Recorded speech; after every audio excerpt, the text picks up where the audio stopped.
Thank you, Mr. Chairman. I'll be very brief. I want to start by saying, thanking Senator Klobuchar for her work on antitrust. It's always a privilege to work with her. I hope that we'll soon get to vote on the American Innovation and Choice Online Act on the Senate floor soon. I know that she's been working on that, and it's a privilege to be co-sponsor of that bill. And I thank the other members on both sides of the aisle who have had a chance to work with on antitrust issues in the last Congress and in this Congress. I'm going to vote against this bill because it's not an antitrust bill. I think it's in important respects a pro-trust bill. It creates an exemption to our antitrust laws. And I fully appreciate and understand the rationale behind it, and I appreciate Senator Klobuchar's remarks in that regard. But my own view is that I remain a great advocate of our antitrust laws. I think we ought to be expanding them rather than shrinking them. I think we ought to be enforcing them more stringently rather than carving out exceptions to them. And I think, I wish this were an anti-social media bill, frankly. I think that would be a great thing to do.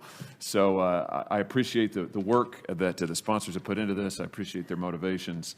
But I just, because it is an exemption to our antitrust laws, because I think it will weaken our antitrust laws, and as Senator Lee, I think, quite accurately said, it promotes a cartel, I just simply cannot support it. So again, I thank the folks who worked on it for their work, but I won't be supporting it. Thank you, Mr. Chairman. Thank you, Senator Hawley.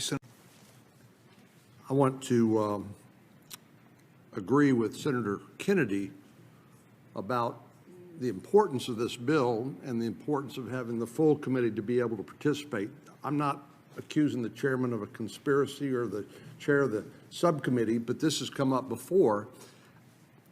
The subject matter of this bill, I think, is so profound and so important that it deserves all the attention and all the input and all the debate that we can give it, because I think coming up with the right solution is very important.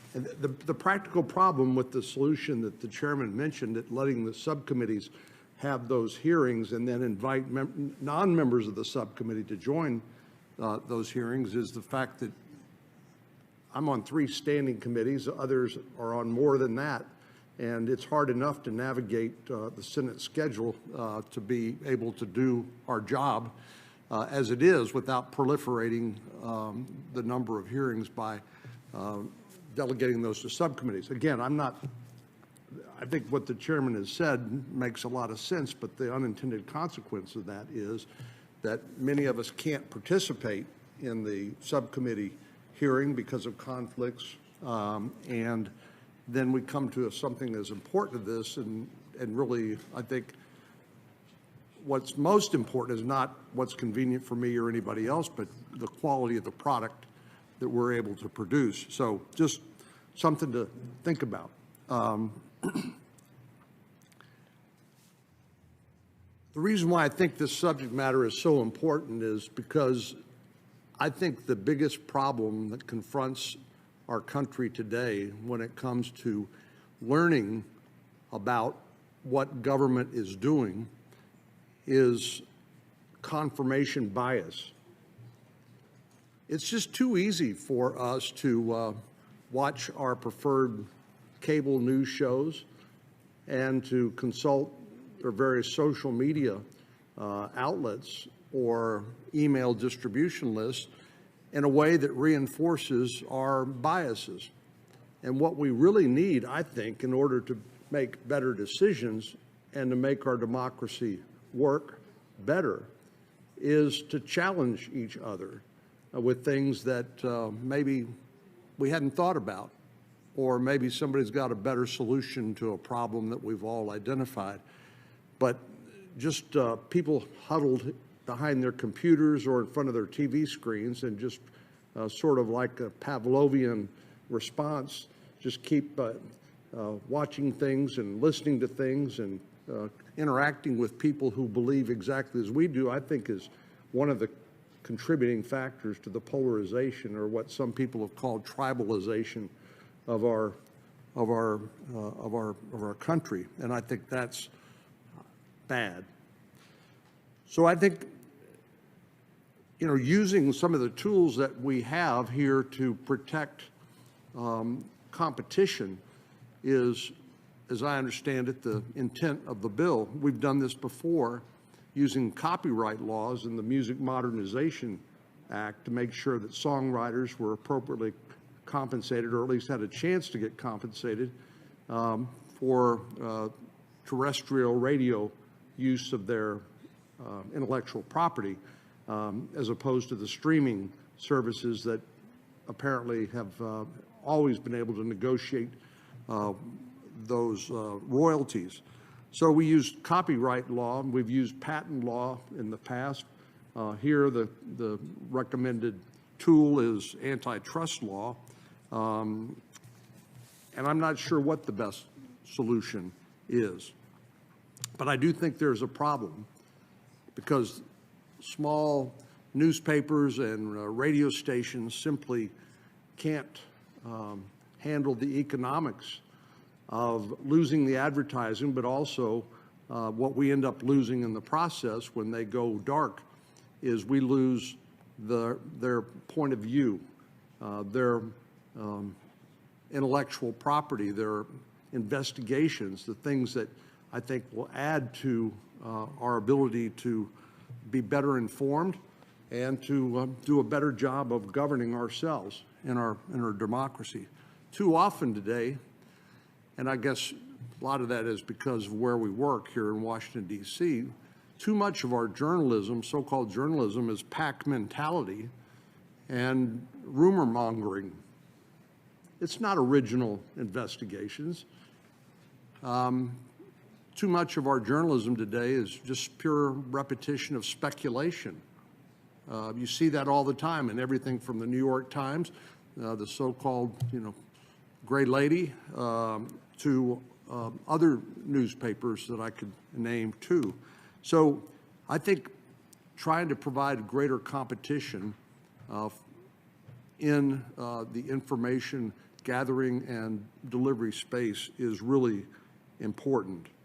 Now, there has been some innovation in social media, for example, things like Substack apps, which have lowered the barrier to entry and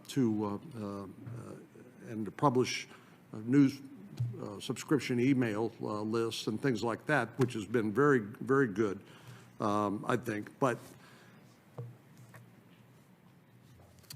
big tech clearly has been vacuuming up the work product of smaller journalists and broadcasters in a way that I think is fundamentally unfair and destructive to our democracy.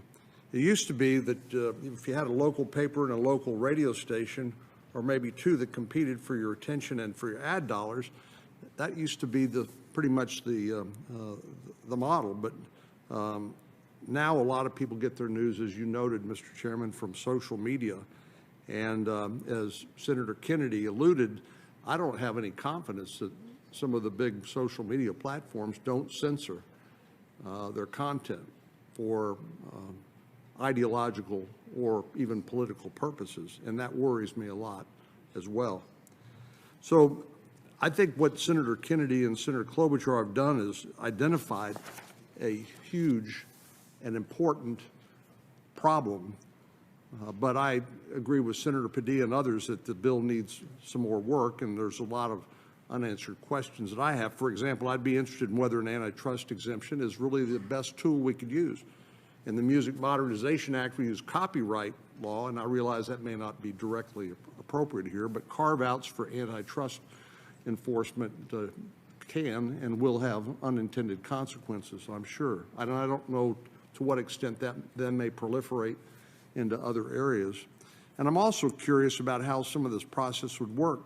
For example, I'm aware that a lot of smaller newspapers are owned essentially by syndicates that own hundreds of small newspapers. I'm not sure that we ought to be incentivizing them to be part of this cartel as it's been described.